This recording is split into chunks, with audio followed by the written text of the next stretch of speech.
अस्सलामुअलैकुम। आलमी इदारों की ताज़ा तरीन रिपोर्ट के मुताबिक इस वक्त एल नीनो की शिद्दत में मज़ीद इजाफा देखने को मिला है और हालिया हफ्ते के दौरान दर्जा हरारत में मज़ीद इजाफा हुआ है। जो पिछला हफ्ता गुजरा था उसमें दर्जा हरारत नैनो 3.4 के 1.17 डिग्री सेंटीग्रेड रिकॉर्ड हुए थे, जबकि इस हफ्ते के अख्ताम पर 1.27 डिग्री सेंटीग्रेड दर्जा हरारत में इजाफा हो चुका है और ये मज़ीद शिद्दत इख्तियार कर रहा है और उम्मीद है कि नवंबर में जाकर एक मुकम्मल एल नीनो की शिद्दत इख्तियार कर लेगा। उसके बाद ही आपको इसके मुकम्मल असरात देखने को मिलेंगे। अगर फ़िलहाल ताज़ा तरीन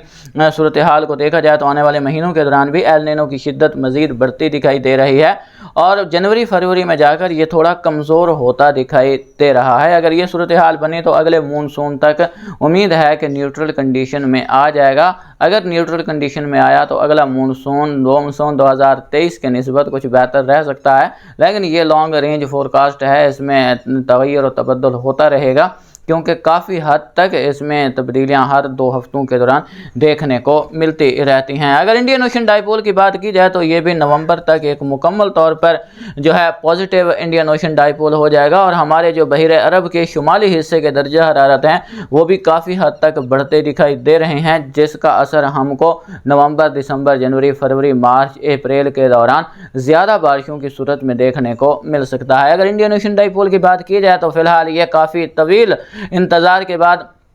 पॉजिटिव फेज़ में दाखिल हो चुका है और दर्जा हरारत 1 डिग्री सेंटीग्रेड से तजावुज़ कर चुके हैं और आने वाले महीनों के दौरान इसकी ये पॉजिटिव हालत बनी रहेगी जो कि पाकिस्तान में ज़बरदस्त बारिशों की नवीद लाएगी। अगर बात की जाए यहाँ पर MGO वेव की तो MGO वेव यहाँ पर अभी फ़िलहाल इंडियन ओशन डाइपोल पर मौजूद है और अगले 2 हफ्तों के दौरान ये इंडियन ओशन डाइपोल उसके बाद मैरीटाइम कॉन्टिनेंट पर रहती नज़र आ रही है। याद रखें MGO वेव जब भी फेज़ 2, 3, 4, 5 पर रहती है तो खलीज बंगाल में हवा के शदीद कम दबाव तश्कील पाते हैं और इसी की एक कड़ी अगले आने वाले दिनों के दौरान हवा का एक शदीद कम दबाव है जो कि तश्कील पाने जा रहा है, वस्ती भारत तक ज़बरदस्त बारिशों का सबब बनेगा। इस सिस्टम के असरात पाकिस्तान पर पड़ते दिखाई नहीं दे रहे। एक साइक्लोनिक सर्कुलेशन यहाँ तश्कील पाएगा और आगे हरकत करते हुए यह राजस्थान और गुजरात के करीब तक पहुँचता तो दिखाई दे रहा है, लेकिन पाकिस्तान पर बराह रास्त असरअंदाज हो ऐसी उम्मीद नज़र नहीं आ रही क्योंकि यहाँ पर मगरब शुमाल मगरब की खुश्क हवाओं का राज होगा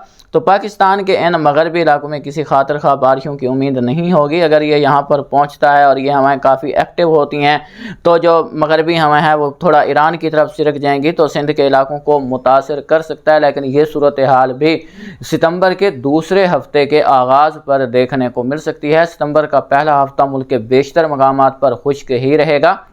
अलबत्ता शुमाली इलाकों में 2 मगरबी सिलसिले असरअंदाज होंगे जिससे बलई खैबर पख्तूनख्वा, वस्ती खैबर पख्तूनख्वा, गिलगित बल्तिस्तान, कश्मीर, बलई पंजाब, खित्ता पोठवार के इलाकों में आंधी के साथ बारिशें और यालाबारी देखने को मिलेगी। मुल्क के बाकी ज़्यादातर वस्ती और जनूबी इलाकों में किसी खातिर खा बारिश की उम्मीद नहीं होगी, लेकिन यहाँ पर जो कोह सुलेमान और कोह कीर थर खुशदार रीजन के इलाके हैं यहाँ पर लोकल डेवलपमेंट का सिलसिला वक्फे से देखने को मिलता रहेगा। अगर सितंबर के दूसरे हफ्ते की बात की जाए तो सितंबर के दूसरे हफ्ते के दौरान ये साइक्लोनिक सर्कुलेशन भारत के वस्ती इलाकों से मगरबी इलाकों तक पहुंचता दिखाई दे रहा है। अगर ये पहुंचता है तो दूसरे हफ्ते में जाकर यहाँ मशरकी पट्टी में बादल बन सकते हैं जो कि चोलिस्तान पट्टी, जनूबी पंजाब और सिंध के मुख्तलिफ इलाकों में जो मशरकी इलाके शामिल हैं इन इलाकों में बारिश का सबब बन सकता है, लेकिन उम्मीद नहीं है क्योंकि ये हवाएँ जो है वो मज़ीद एक्टिव हो रही हैं।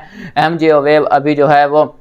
फेज़ 2, 3 और 4, 5 के दरमियान रहेगी, उसके बाद ये वेस्टर्न पैसिफिक की तरफ निकल जाएगी तो ये खुश्क हवाएं कट ऑफ होती नज़र नहीं आ रही, जिसके सबब ये सिस्टम बराह रास्त पाकिस्तान को मुतासिर करे ऐसी उम्मीद दिखाई नहीं दे रही। अलबत्ता सितंबर के दूसरे हफ्ते के दौरान भी 2 मगरबी सिलसिले बलई खैबर पख्तूनख्वा, गिलगित बल्तिस्तान, कश्मीर, बलई पंजाब, खित्ता पोठवार को मुतासिर करते नज़र आ रहे हैं। इन इलाकों में उम्मीद है कि रात और सुबह के औकात में अब खुन की काफ़ी हद तक बढ़ जाएगी, ठंड का बाकायदा आगाज़ हो जाएगा, लेकिन फिलहाल वस्ती और जनूबी इलाकों में गर्मी का एहसास दिन और रात के दौरान भी देखने को मिलता रहेगा। अभी तो फिलहाल सिंध और जनूबी पंजाब के इलाकों में एक बार फिर जनूब की हवाएं बहाल होने जा रही हैं, लेकिन जैसे ही ये साइक्लोनिक सर्कुलेशन एक बार फिर शिद्दत इख्तियार करता हुआ आगे बढ़ेगा तो ये हवाएं भी कट ऑफ हो जाएंगी, जिसके सबब आपको सितंबर के पहले हफ्ते के अख्ताम और दूसरे हफ्ते के आगाज़ पर एक बार फिर हब्स और गर्मी का सामना करना पड़ सकता है।